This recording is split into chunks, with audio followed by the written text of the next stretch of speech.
안녕하세요. 김선생입니다. 미술로님. 네, 안녕하세요. 설 연휴 잘 보내셨습니까? 네, 잘 보냈습니다. 어떻게 보내셨어요? 코로나가 요즘에 너무 많아가지고, 그쵸. 네, 뭐 고향에 가지는 못하고요. 그냥 집에 있었어요. 애기하고 같이. 공부 좀 하셨어요? 네, 뭐 공부는 항상 열심히 하려고는 합니다. 아, 네.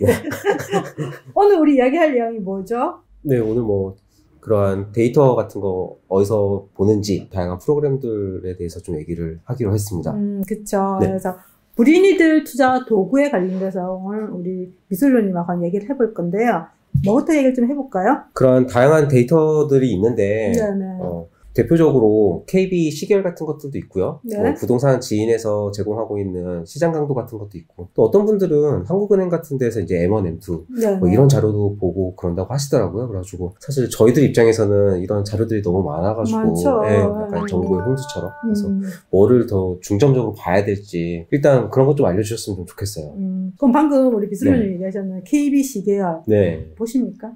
네, 보는데, 눈으로는 보는데요. 뭐, 무슨 뜻인지는 잘 모르겠어요. 아, 그게 네. 엑셀 파일로 받아 보면 숫자로 막 되어 네, 있잖아요. 그게 쉽진 않아요. 왜냐면 네. 이제 실제로 시장의 가격 흐름들을 이제 숫자로 증가물로 표기한 거기 때문에 쉽지는 않지만 꾸준히 좀 봐야 되는 상태죠. 네. 시계를 보는 이유는 우리가 시장의 흐름을 보기 위해서 많이 봅니다. 네. 근데 이제 시장 강도나 그리고 시계열 같은 경우 시장의 흐름을 보는 건데 M1, M2는 조금 다른 이야기예요. 다른 이야기인 게 뭐냐면 지금 시장의 유동성, 돈이 많이 풀렸느냐 안 풀렸느냐를 보는 지표인 네, 거잖아요. 그렇죠. 네, 한국은행에 들어가면 있는 지표인 건데 이 지표 같은 경우는 투자자 입장에서는 굉장히 거시적인 지표입니다. 네. 그래서 그거를 보고 공부한다. 저는 불인 입장에서는 좀 아니라고 생각해요. 아니라고 생각하고 저는 항상 이제 가격 안에는 그게 다 녹아져 있다고 생각해요. 그래서 지금 가격이 움직인다 그러면 그 모든 경제 상황이나 여러 가지 것들이 이제 다 가격에 녹아져 있는 상태고 거기서 움직임이 있는 것들을 우리가 캐치하기 위해서 KB 시계열이라든지 안 그러면 부동산의 진 시계열을 살펴보는 거거든요. 네. 그리고 거래량도 마찬가지입니다. 가격의 흐름들은 이제 시계열로 보는 거고 거래량 같은 경우는 그만큼 사람들이 많이 살려고 하는 거잖아요. 왜 많이 살려고 하는 이유들은 따로 있겠죠. 네. 돈이 많이 풀렸으니까 그 돈의 가치가 떨어지니까 좀 더 이렇게 돈의 가치를 보존하기 위해서 실무자산으로 투자를 하기 위해서 많이 가는 거지 않습니까? 네. 그러다 보니까 뭐 부동산도 가고 주식도 가고 뭐 비트코인도 가고 이런 형태이기 때문에 지금은 여러분들이 불인의 입장에서 본다 하면 이런 M1, M2 이런 거보다는 말씀드렸던 이제 KB에 있는 시계열 흐름이라든지 그리고 부동산 지인에 있는 그런 자료들을 좀 보시는 게 좀 더 현실적이지 않을까 하는 생각이 듭니다. 네, 부동산 지인에서 나오는 시장 강도 같은 거는 어쨌든 이렇게 그래프로 나오고 시각적으로 되게 즉각적으로 볼 수가 있는데요. 네네네. 근데 KB 시계열은 봐도 사실 좀 어려운 게 이렇게 다 숫자들이 너무 많고요. 네. 네, 그래서 이걸 보고서 어떠한 해석을 해야 될지 좀 어려운 감이 있거든요. 그래서 당연히 어렵죠. 네, 이렇게 어떻게 해야 될까요? 왜 저는 어렵죠? 당연히 어렵죠. 왜냐면 이게 저 같은 경우는 거의 매주 이제 시계열이 나오게 되면 흐름을 봅니다. 그러면 우리가 1년 전에는 이 흐름이 좋았다가 지금은 나빠지는 것들을 전체 숫자로 보지만 흐름을 알 수 있어요. 그런데 아무래도 불인의 입장에서는 최근에 이제 그런 시계를 접하다 보니까 이게 숫자로 봤을 때는 0.1, 0.001, 마이너스 1, 이런 식의 이게 무슨 의미가 있지라는 걸 잘 모르잖아요. 그래서 약간 보다 보면 그 패턴이 있습니다. 패턴이 있는데 그거를 계속 보셔야지 그 패턴을 이해할 수가 있고 그래서 이게 숫자로 좀 안 익숙하다 그러시면 이제 차트 선으로 그려보시면 돼요. 엑셀로 받으셔가지고 선을 그어보게 되면 이제 선으로도 보이니까 그러면 추이적으로 올랐는지 내렸는지 지금은 어느 국면인지 이런 것들을 확인을 할 수가 있거든요. 숫자로 눈으로 안 들어온다 그러면 추이로 좀 확인해 보는 것도 맞지 않겠나. 그리고 꾸준히 보셔야 돼요. 그래야지 이랬구나 이런 느낌, 패턴을 좀 찾을 수가 있습니다. 결론적으로 어떠한 흐름을 보기 위해서 그렇죠. 하는 거니까는 전체적인 변화되는 것들을 그때 지금 현재 숫자가 요만큼에서 저번 주보다 요만큼 변했네, 저번 주보다 요만큼 변했네, 요게 중요한 게 아니고 전체적으로 흐름이 어떻게 흘러가는지 그걸 보는 게 중요하다는 말씀이시죠. 예를 들면 숫자가 움직이지 않으면 0으로 나와요. 그럼 0이 나오는데 000 돼 있다가 어느 순간 0.01, 0.02, 0.03 이런 식으로 숫자가 조금씩 변하잖아요. 그 뭐냐면 0으로 돼 있다가 시장이 멈춰 있다가 그때부터 조금씩 올라가는 게 숫자로 보이는 게 이게 선으로 보다 보면 그게 이렇게 선을 자연스럽게 보입니다. 약간 머릿속에 이제 상상이 되는 거죠. 아, 이거 오르고 있구나, 움직이고 있구나, 이런 식으로 이제 보다 보면 패턴이 나오는 거죠. 얼마나 보니까 보이시던가요?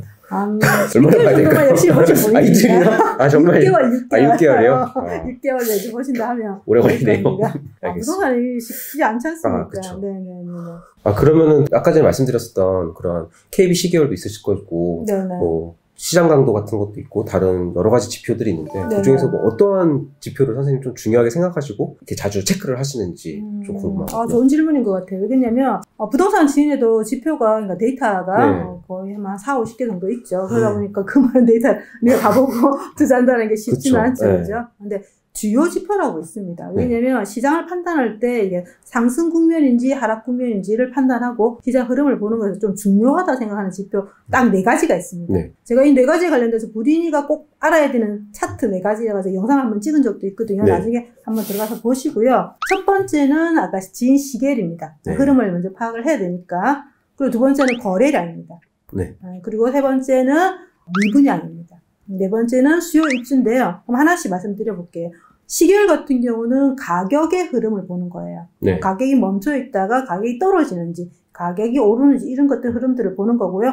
그것도 지역마다 예를 들면 서울이 떨어질 수 있고 그 다음에 다른 목포가 오를 수 있잖아요. 그렇듯이 지역적으로 이제 흐름이 같을 수도 있고 다를 수도 있기 때문에 그걸 확인을 하는 거고요. 거래량도 마찬가지예요. 시장의 거래량이 평균보다 거래가 많이 되고 있는지 적게 되고 있는지 우리가 알아야지 거래가 많이 된다라는 것은 시장 물건이 없어지는 거잖아요. 시장에 물건이 많으면 가격이 안 움직일 거잖아요. 그래서 시장에 쌓여있는 물건들이 없어져야만이 가격이 움직이거든요. 그래서 거래가 얼만큼 활발하게 움직이는지 알아야 되거든요. 근데 또 어떤 분이 질문하실 거예요. 거래가 절반밖에 안 되는데도 가격이 상승하는 지역이 있던데라고 질문하실 거예요. 그거는 뭐냐면 상승 많이 한 지역이 그래요.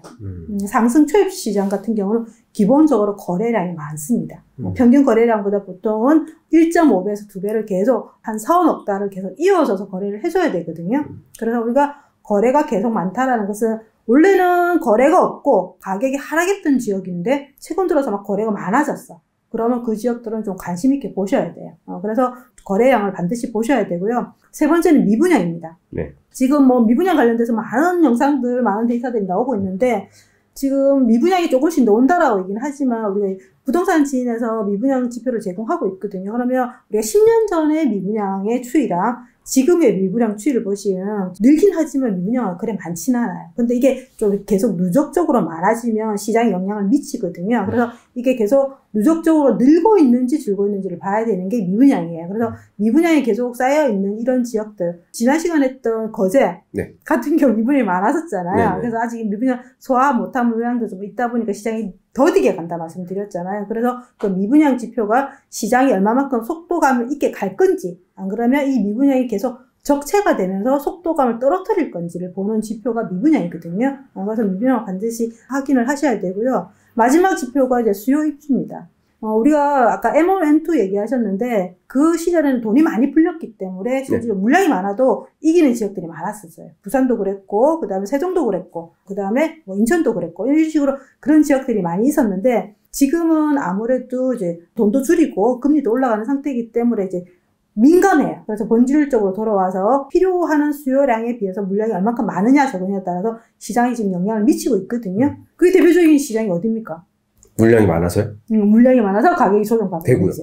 그치. 이렇게 대답이 늦게 나와. 각본이 없던 거라서 갑자기 질문하시니까 당황했어요.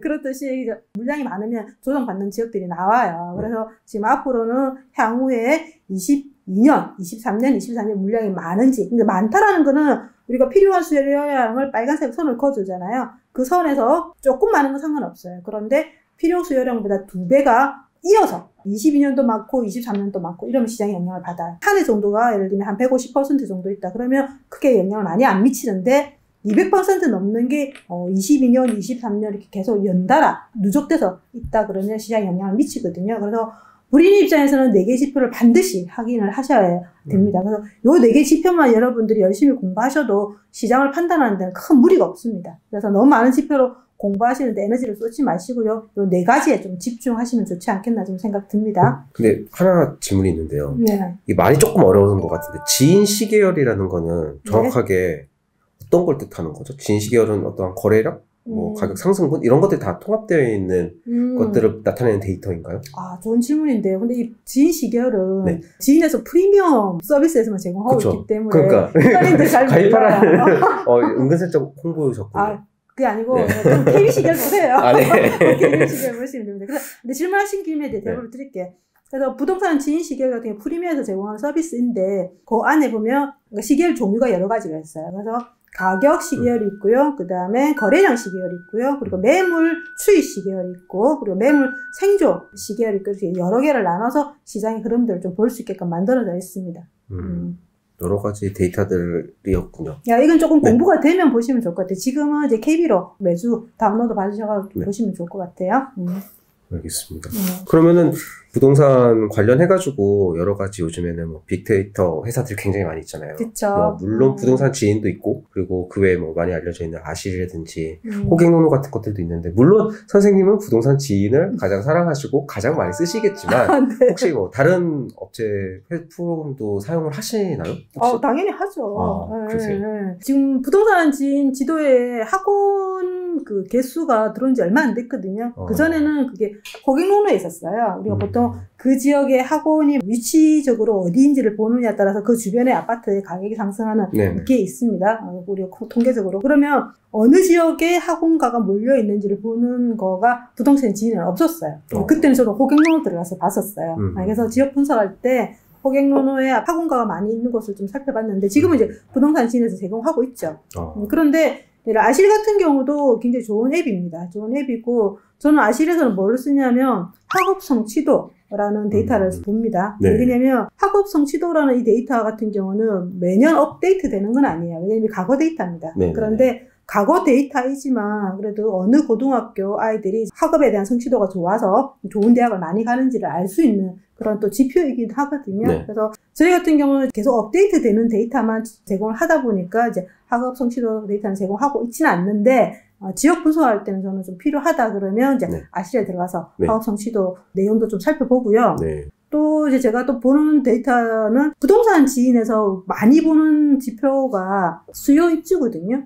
가장 먼저 불인이들이 접근하시는 게 그죠. 그래서 지역적으로 필요한 수요량 대비 물량이 얼만큼 많은지를 보는 거잖아요. 근데 그 물량은 분양을 한 물량들입니다. 분양을 해서 청약홈에서 분양하는 물량들을 저희가 수집을 해서 제공을 해드리는데, 근데 분양을 앞두고 있는 분양 예정인 거죠.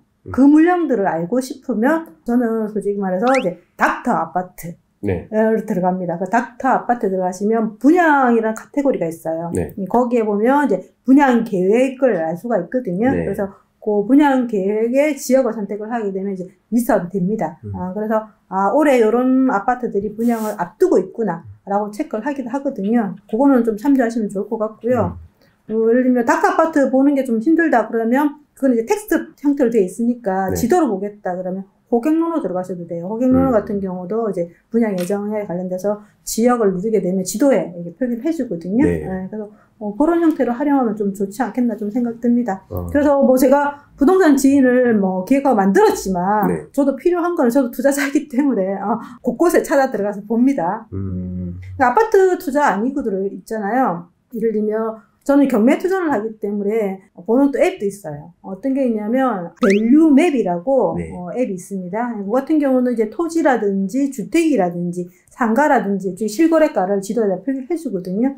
그래서 밸류맵을 보는데요. 최근에 밸류맵이 업데이트가 좀 늦더라고요. 그래서 밸류맵하고 비슷한 속성을 가진 앱이 있는데 그게 디스코 우리 동네라는 앱이거든요. 거기로 들어가면 거기는 아파트까지 포함되어 있어요. 아파트, 뭐 상가, 토지, 그 다음에 뭐 빌라 다 포함되어 있거든요. 그런 형태로 예를 들면 내가 뭐 빌라 투자를 하겠다. 근데 빌라 투자에 관련돼서 뭐 실거래가를 좀 알고 싶다. 그러면 호갱노노라든지 저희 사이트는 없어요. 그러면 아까 말씀드렸던 것처럼 밸류맵이라든지 그 다음에 디스코 이런 데서 보시면 되고, 요즘은 이제 극초기 제재 많이 보잖아요. 무슨 말인지 아세요, 혹시? 모르겠는데요. 극초기 제재? 극초기 제재. 뭐 이런, 불인이 입장에서 모르실 수 있는데, 보통 우리 재개발, 재건축은 알잖아요. 근데 재개발, 재건축이 예상되는 지역이다 해서 그걸 이제 극초기 재개발이라고 그러거든요. 근데 그거를 이제 하기 위해서는 노후도 계산을 하는 게 있어요. 네네. 그게 이제 부동산 플래닛이라는 사이트가 있어요. 거기에서 이제 노후도를 좀 보는 형태여서 최근에는 저희가 노후도 분석하는 거를 이제 프리미엄에서 제공하고 있거든요. 근데 그건 유료니까 일반인들 같은 경우는 이제 노후도 계산할 때 이제 부동산 플래닛 사이트에 들어가서 보셔도 됩니다. 굉장히 많은 프로테크 기업들이 생겨가지고 네. 예전에는 다 경험치로 했었는데 지금은 조금 사이트라든지 앱을 좀 잘 다루시는 젊은 분들한테 굉장히 이점이 있다고 저는 생각해요. 그래서 그것들이 지금 시장하고 어떻게 매칭되는지만 좀 공부를 하시게 되면 네. 훨씬 간접적인 경험이 되기 때문에 그 경험치를 좀 압축적으로 배울 수 있지 않겠나 좀 생각이 듭니다. 그러면은 지금까지 부동산 지인은 있고 호갱노노, 아실, 닥터 아파트, 밸류맵, 네. 디스코, 네. 부동산 플래닛 네. 많이 있네요. 더 있습니다. 더 있는데 소화하실 수 있는 정도. 이것도 소화 안 될 것 같아요. 천천히 하겠습니다. 네. 그 정도만 소화를 하십시오. 네네네. 네. 그러면 이렇게 투자할 때요. 투자자분들이 되게 스타일들이 다 각자 다 다르시잖아요. 그래서 어떤 분들은 시장의 흐름을 보고 이제 상승장, 하락장을 예상하면서 투자를 타이밍을 보시는 분들도 있으시고요. 어떤 분들 보니까는 또 이제 가치 투자자들, 마치 워렌 버핏처럼 회사의 가치를 보고서는 장기 투자를 하시는 분들도 있으신 것 같고 그러더라고요. 그래서 그런 분들마다 각자가 이제 시장을 보는 눈도 좀 다르고 그런 투자 물건에 대한 보는 가치도 이렇게 좀 보는 성향이 좀 다르더라고요. 그래가지고 혹시 선생님은 어떠한 투자자이신가요? 저요? 네. 일단은 저 성향은 저는 두 개 다를 믹스를 합니다. 근데 그 전에 우리가 가치 투자랑 그다음 흐름 투자에 대해서 약간 속성을 조금 파악을 하면 좋지 않겠나 좀 생각이 좀 드는데요. 부동산에 국한되는 거죠. 가치 투자 같은 경우는 뭐냐면 지금이 좋은 게 아니라 앞으로 좋아질까. 우리 예를 들면 주식 같은 경우는 이제 미래 가치가 있는 뭐 테슬라주 이런 게 있지 않습니까? 그런 거랑 마찬가지로 지금은 적자이지만 앞으로 흑자 낼 거라 생각해서 계속 주식이 올라가지 않습니까? 그렇듯이 부동산도 똑같습니다. 지금은 다 낡아서 쓰러질 것 같은 집인데 그 아파트에 많은 돈을 주고 투자를 하지 않습니까? 그게 가치 투자거든요. 예를 들면 새 아파트가 12억이다. 그러면 다 쓰러져가는 집도 11억이에요. 그러면 이해가 안 될 수 있어요. 안 될 수 있는데 이게 가치 투자인 거예요. 왜냐면 얘가 세고되면 얘보다 더 비싸지니까 라는 생각에서 그만큼 이제 가치를 부여하는 거거든요. 근데 그 가치 투자에 대한 속성은 뭐냐면 돈이 많이 들어갑니다. 그러면 조금 자본력이 있으신 분 입장에서 안전 투자예요. 오늘 가격이 가장 싸고 절대 가격이 떨어지지 않는다라고 생각하고 우리가 나중에 상승장에서는 굉장히 상승을 많이 한다라고 보는 거거든요. 근데 제가 데이터를 한번 뽑아봤어요. 부산 같은 경우에 최근 19년 11월부터 굉장히 많이 상승을 했거든요. 근데 가장 많이 상승한 아파트 한 10개를 뽑아봤어요. 뽑아보니까 그중에 50%가 새 아파트 될 아파트였습니다. 그러니까 새 아파트가 아니라 새 아파트 될 재건축 아파트가 더 많이 올랐어요. 그 이야기는 뭐냐면 그만큼 가치에 대한 걸 많이 부여를 하고 거기 수익률이 높게 나온다라는 거죠. 그러다 보니까 좀 자본력이 있으신 분들은 가치 투자에 무게를 좀 두고 여러 개 안 합니다. 그거 몇 개만 이제 지역별로 좋은 거 하나씩만 턱턱 삽니다. 그래서 그냥 걔가 잘 있구나, 잘 크고 있구나 이렇게 보는 거죠. 그래서 조금 자본력이 없으신 분들 입장에서는 가치 투자하기가 부담스럽죠. 당연히 상승할 줄 아는데 투자금을 거기에 뭐 3억, 4억, 5억 이렇게 넣기 힘들지 않습니까? 그러다 보니까 아무래도 이제 불인 입장에서는 지금 이제 가치 투자보다는 이제 흐름 투자를 통해서 시드머니들을 계속 스노볼 형태로 증식을 해서 이제 가치 투자 쪽으로 넘어가셔야 되겠죠. 근데 흐름 투자를 해가지고 흐름 투자도 무조건 흐름만 보는 건 아니에요. 왜냐면 그 속에서도 예를 들면 실수요자가 좀 좋아하면서도 예를 들면 좀 이렇게 하반 경기 좀 있는 그런 물건들을 또 선별을 하는 건 필요합니다. 그래서 흐름 투자 포지션 70%에서 그 속에서 한 30%는 가치 투자로 같이 가야 되겠죠. 그러면 사실 흐름 투자자라고 하면은 그런 상승장과 하락장을 아까 말씀하셨던 여러 가지 시계열이라든지 매매 거래량이라든지 뭐 그런 거를 보면서 이제 상승을 시작할 것 같다, 이제 하락할 수 있겠다 이런 것들을 예측하는 게 흐름 투자자 분들이시라면은 가치 투자자 분들은 약간 입지를 좀 더 중요하게 생각하시는 것 같더라고요. 그러면은 이제 저희들이 추구해야 되는 이제 좀 공부를 시작하는 저희들이 추구해야 되는 거는 아까 말씀하신 것처럼 7대3이라고 한다면은 좀 더 상승을 예측하고 거래량이나 흐름을 예측하는 걸 7에다가 가치를 둔다면은 입지를 한 3 정도를 두고서는 그것도 같이 병행을 해야 된다는 말씀이시죠? 그렇죠. 그래야 좀 더 안전하게 네. 투자를 하실 수가 있겠죠. 알겠습니다. 아, 그리고 그 하나 놓친 게 있는데 가치 투자자를 해서 그분들이 투자를 하고 이제 주구장창 갖고 계시는 거 아니에요. 어떤 분들은 제 주변에 아는 분도 예를 들면 가치 투자 종목 우리 음마 아파트를 하나 봅시다. 우리 대표 아이콘이지 않습니까? 가치 투자에. 그러면 그 아파트도 흐름이 나옵니다. 왜냐면 좋은 시절 있고 나쁜 시절 있잖아요. 예를 들면 서울 같은 경우 2011년, 뭐 2010년, 그리고 12년 이때 하락장이었거든요. 조정장이었어요. 그러면 그때는 물건을 팔아요. 그리고 다시 상승장이 올 때 물건 사요. 그러니까 한 아파트를 사고 팔고 계속 하시는 거예요. 근데 그분들은 데이터를 몰라. 그냥 감으로. 왜냐면 거기서 계속 그 아파트를 사고 팔면서 수익을 계속 남기셨기 때문에 이 아파트의 가격이 이 정도면 지금 비싸다. 그러면 이제 가격이 좀 조정받으니까 떨어질 것 같으니까 팔고 그 다음에 또 오를 것 같으면 또 사고 이런 식으로 그분들도 가치 투자인데도 약간 30% 흐름 투자를 하시는 분도 계세요. 그것도 하나 방법이기도 하죠. 보통은 예전에 복부인 분들이 그렇게 많이 하셨죠. 다들 이게 조금씩 이렇게 섞여가지고 어느 쪽으로도 한쪽으로 치우치는 것보다는 양쪽에 이러한 비중을 두고서는 공부를 같이 해야 될 것 같네요. 그러면 사실 공부할 게 지금 너무 많아요. 아까 전에 말씀하셨던 뭐 사이트들도 다시 봐야 될 것들이 너무 많고 이제 입지라든지 상승장 흐름 같은 것도 시장의 흐름도 계속 체크를 해봐야 될 것 같고 되게 공부해야 될 게 막상 이제 시작을 해보니까 되게 많더라고요. 근데 이게 부동산 장이 계속 몇 년간 사실 되게 좋았잖아요. 그래서 되게 저희들도 부푼 꿈을 안고 부자가 되겠다라는 꿈을 안고서 이제 공부를 시작했는데 요즘에 좀 장이 조금 안 좋아지는 것 같아요. 거래도 많이 끊기고 장이 좀 식어가는 것 같은데 너무 이제 좀 늦게 공부를 시작한 게 아닌가라는 생각도 좀 조바심이 들고 생기죠. 네, 조바심도 좀 생기고 약간 빨리 시작할 거라는 후회감도 들고 그래서 좀 너무 늦게 시작한 거 아닌가라는 생각이 좀 드는데 어떻게 생각하시나요? 꿈과 희망을 좀 주십시오. 제가 경매 투자를 시작한 지가 지금 한 16년 차거든요. 근데 제가 처음에 경매 투자 했을 때, 그때 시장에서 뭐라고 얘기했냐면, 경매는 이제 끝물이다. 왜냐면 경매가, IMF 때가 물방고기 많이 얘기했거든요. 그러다 보니까 그 시기를 지나오니까, 실질적으로 끝물이다 했는데, 지금도 저는 경매 투자를 하고 있고요. 그리고 지금도 경매 투자로 수익을 많이 내신 분들 많으세요. 그거는 그 시장에 예를 들면 돈 많이 부신 분들이 더 이상 들어오지 마라고 얘기하는 약간 바리게이트 같은 그런 느낌이 있거든요. 근데 뭐냐면 부동산 시장은 저는 사이클이 존재한다라고 얘기 들어보셨죠? 그 왜 사이클이 존재하신지 아십니까?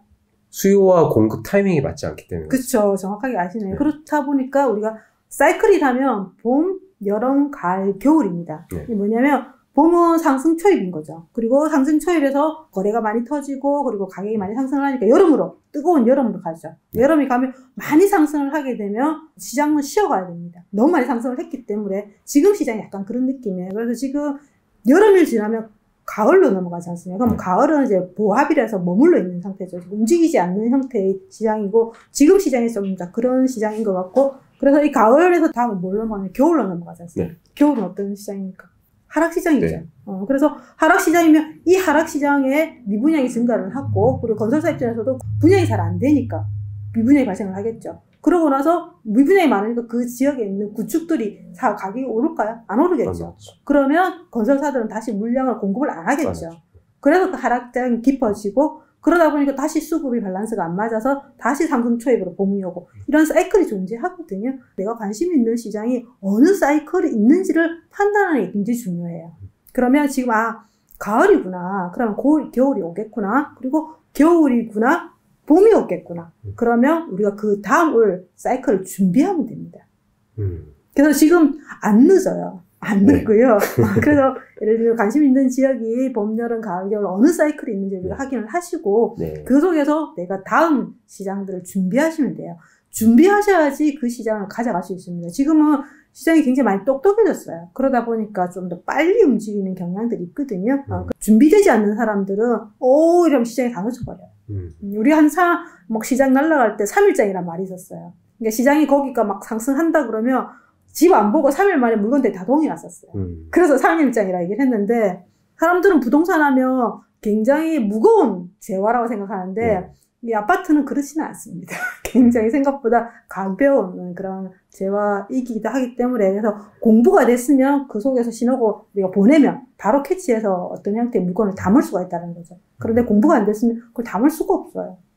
그래서 지금은 우리가 가을에서 겨울로 가는 시장이잖아요. 그러니까 여러분들 같이 우리 미술로님이랑 공부를 해봅시다. 아시겠죠?